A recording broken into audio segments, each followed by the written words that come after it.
Selamat pagi, selamat datang di bacaan hari ini, hari Kamis tanggal 1 Juli tahun 2021.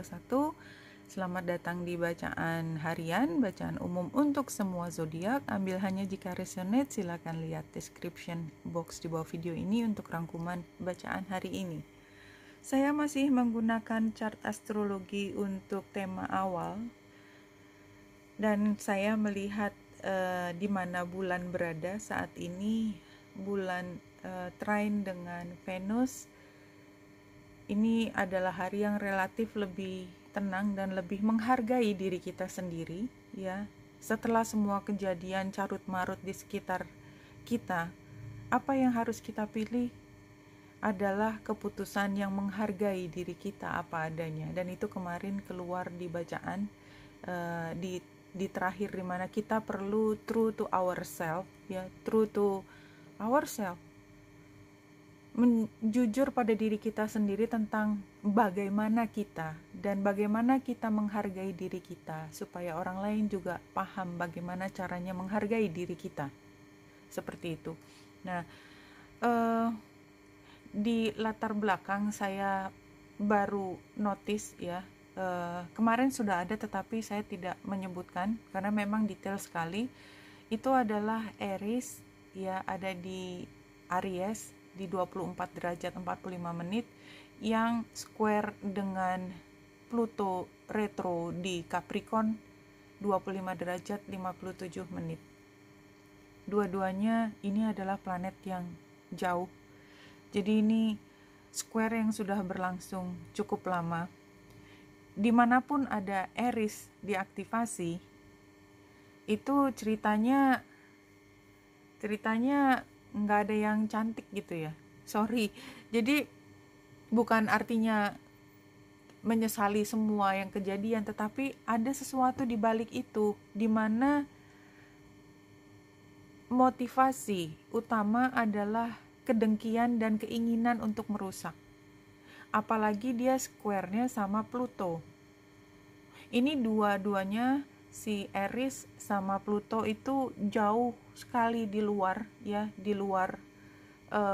Jadi setelah Neptunus lebih sana lagi, dua-duanya adalah planet, bukan planet malah. Kalau sebenarnya Pluto sendiri kan kalau di astronomi sudah tidak disebut sebagai planet, dia saking jauhnya dan kecil sehingga dia disebut asteroid. Nah, ini juga another asteroid yang selain dia berputar memutari matahari, dia juga punya putarannya sendiri dengan planet lain, ya, ada kembarannya. Kemudian dia gravitasinya tidak hanya antara dia dengan matahari dengan gravitasi terbesar, tapi ada gravitasi di antara planet luar tersebut yang konstan, saling tarik menarik, tetapi tidak pernah bertemu. Karena kalau bertemu akan terjadi ledakan, dan gravitasinya itu memberi jarak supaya tidak terjadi ledakan. I don't know why, ya, aku cerita detail tentang ini, tapi rasanya mungkin memang semua cerita konflik yang sudah diawali di minggu ini sebenarnya tidak dimulai minggu ini, ya. Jadi itu sudah ada dan sampai sekarang masih berlangsung, karena saya cerita juga ini planet yang di luar, ya. Kalau planet yang di luar artinya dia bukan hanya harian, tetapi karena cukup besar, jadi berpengaruh pada harian. Tinggal kita melihat bulan itu ada di mana untuk menyikapi hari ini. Sorry kayaknya, ya, jadi gara-gara satu aplikasi itu nggak muncul, dan itu saya yakin bukannya satu kebetulan, ya. Saya jadi bicara detail sekali karena saya menggunakan astrologi yang detail di awal. Jadi saya tidak bisa menahan diri untuk bicara lebih detail lagi. Sorry kalau terlalu panjang, but I think you have any rights untuk berada di sini dan untuk keluar. So please don't leave any nasty words on me. Nah, jadi kenapa saya bicara begitu? Karena Juno, Chiron, dan Mars itu masih namanya Grand Trine. Grand Trine itu kita nggak bisa hindari, ini memang energi yang sangat kuat, ya. Dan ini ada di zodiak api, karena Grand Trine selalu satu jenis, satu elemen. Dan yang ada di Sagittarius adalah Juno, artinya memang yang kedepannya, yang filosofisnya itu adalah tentang hubungan ini mau dibawa kemana. Sementara ego ada di Leo, ego itu Mars yang menggerakkan, jadi semakin double gitu loh. Jadi energinya luar biasa, karena hubungan memang selalu tentang hal yang filosofis. Hubungan itu kan nggak ada talinya, hanya piece of paper, spiritualitas, semuanya ada di situ. Karena yang namanya hubungan itu kan sacred, dan dia letaknya di Sagittarius. Apalagi yang bisa dijelaskan betapa sacrednya saat ini dengan ego yang begitu muncul, nggak bisa ditahan lagi. Terus satu lagi adalah Chiron yang ada di Aries. Ketika saya sudah tidak bisa lagi menerima luka ini, terus ada di sini, ini waktunya saya healing. Dan Aries energinya adalah membela. Membela siapa? Yang dibela diri sendiri, karena dia ada di Aries.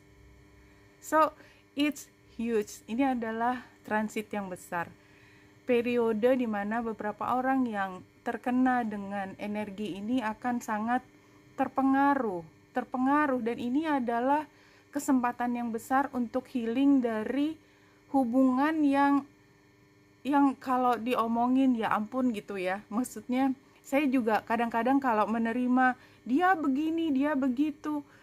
Sekarang kalau subjeknya dia, terus kita bisa apa? Kita mau ngendaliin dia, kita mau manipulasi dia. Oke, kita punya perjanjian. Tetap aja yang namanya orang, itu otoritasnya diri sendiri. Jadi kita nggak bisa ngomongin orang lain dan berharap tiba-tiba ada perubahan dari orang tersebut hanya dari ucapan kita. Nggak bisa kan? Simple like that. Tapi kalau kita berada di situasi hubungan yang toksik, itu memang rasanya seperti itu. Dan kita seperti tidak punya power untuk memperbaiki ini, karena komplikasinya adalah ada orang lain di sini yang dia juga punya mobil sendiri, tanda petik, setirnya dia juga yang bawa sendiri.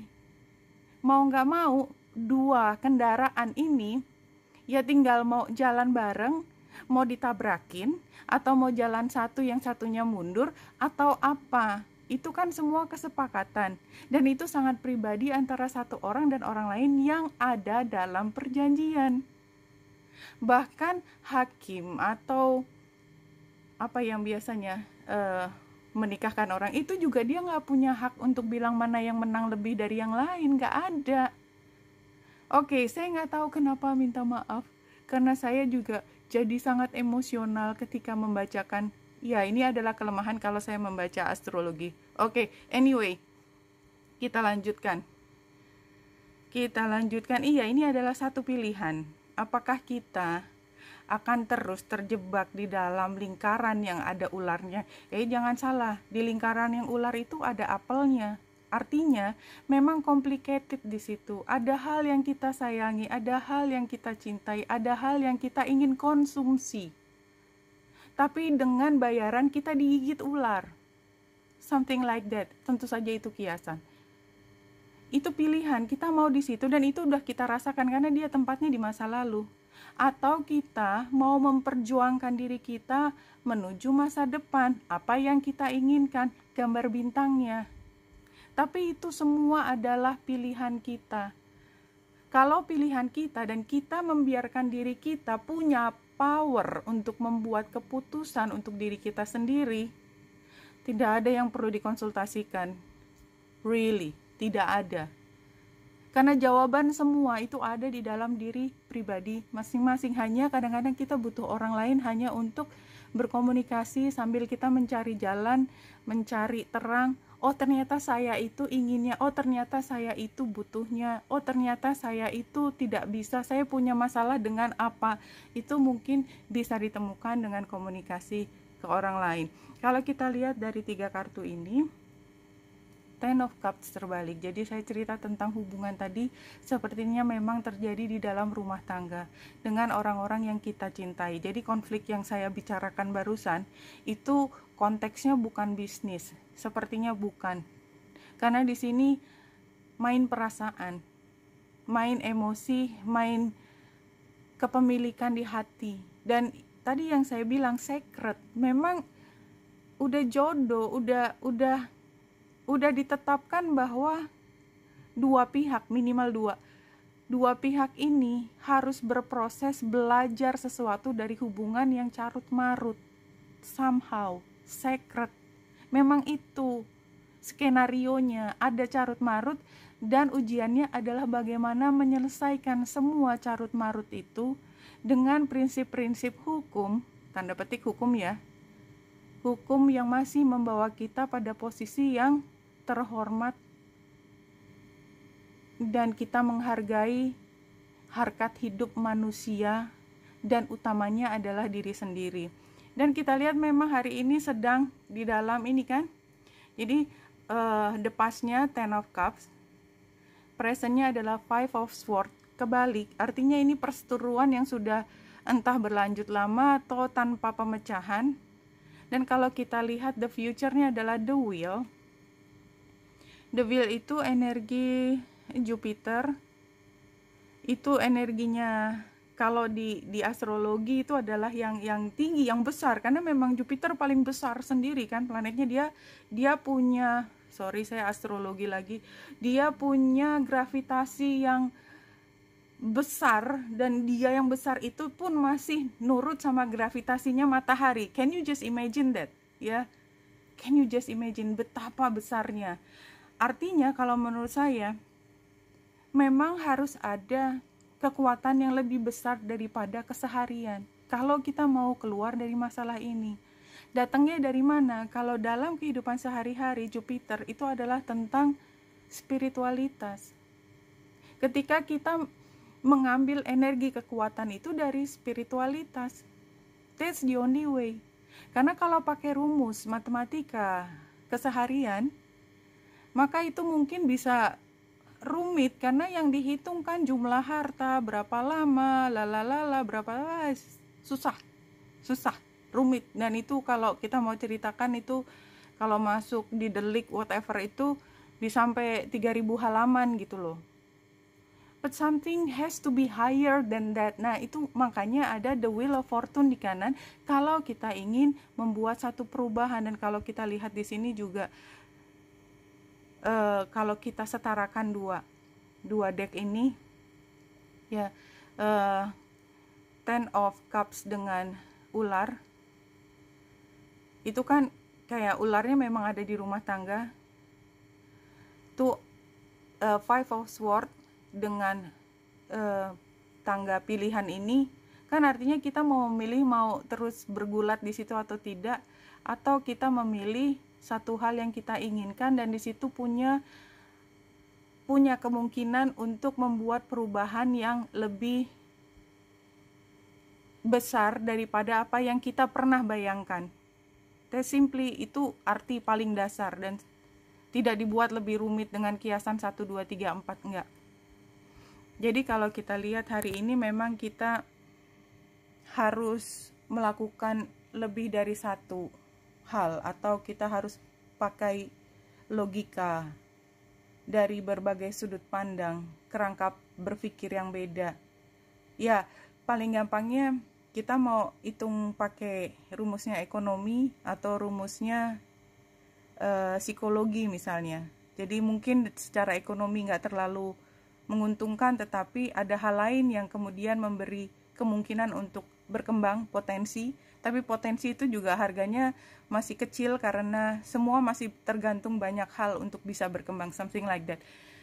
Challenge-nya adalah spirit quest, leaving behind. Iya, jadi kalau menurut saya ini sebenarnya masalah yang harus disikapi dengan spiritualitas. Nggak bisa pakai matematika keseharian, nggak bisa. Kayaknya itu, kecuali mau terus berputar di situ. Advice-nya adalah wounded experience, guarded perseverance, inner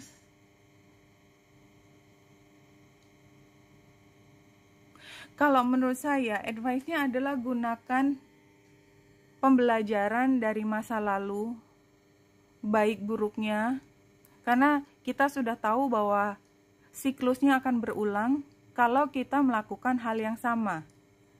Jadi kayak kura-kura yang ada di dalam tank, di dalam akuarium, dia suka membuat rute yang sama, kemudian pada satu titik dia nabrak dinding akuarium, dan dia nggak suka nabrak itu, tapi dia akan melakukan hal yang sama lagi, nabrak lagi, kemudian rutenya berulang. Nah, advice-nya di sini adalah kalau memang masih mau meneruskan cerita yang tadi, it's your choice, karena dari tadi gambar pilihannya itu ada.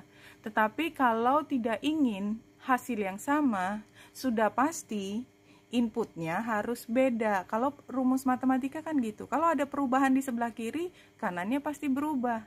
Kalau kita masih melakukan hal yang sama, persamaan yang sebelah kiri sama, kita berharap sebelah kanan berubah, kan nggak mungkin.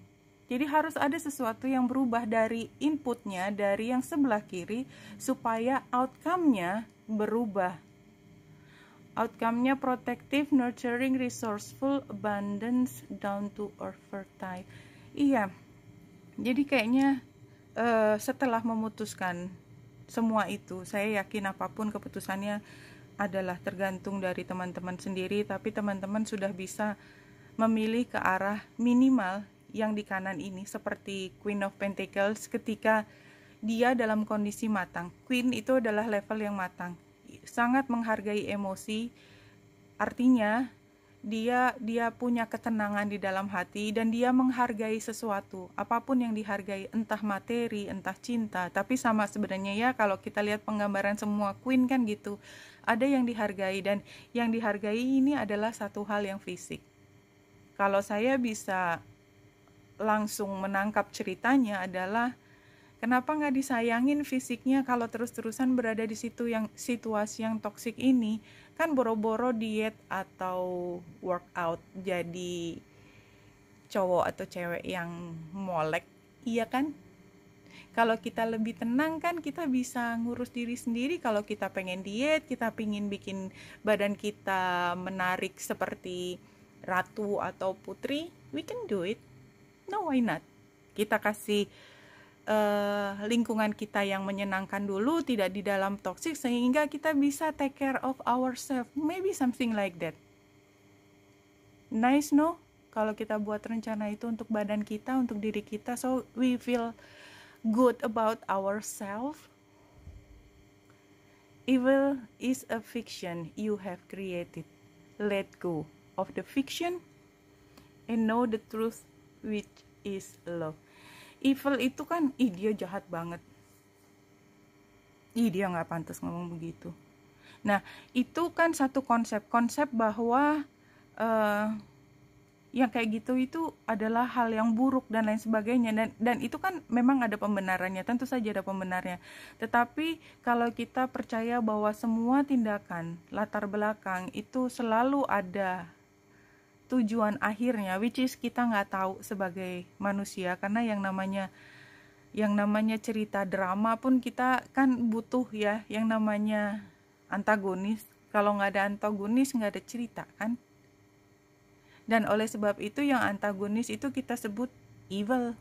Tetapi yang namanya evil itu fiksi, karena kalau kita lihat dari sisinya dia belum tentu juga sepenuhnya halnya seperti itu. Sama seperti kalau kita nonton film Disney, Maleficent atau Cruella, sorry aku mengatakan karena saya senang banget Disney, bahwa satu yang evil itu kalau dilihat dari cara pandang yang berbeda is completely different. Itu adalah semua konsep atau fiksi. Fiksi adalah cerita, itu semua tentang kejahatan, tentang dia yang melakukan hal yang di kepala kita adalah sangat buruk, unacceptable, rendah banget gitu ya, sorry ya, emosinya emang kerasa. Itu sebenarnya adalah cerita yang kita ciptakan di kepala kita. Let go. Fiksi itu let go. Dia adalah dia, dan itu urusannya dia dengan Maha Pencipta. Semua rumusnya sama, yang kita harus pakai rumus tadi yang saya ceritakan, dia juga harus pakai rumus. dan gak semuanya urusan kita.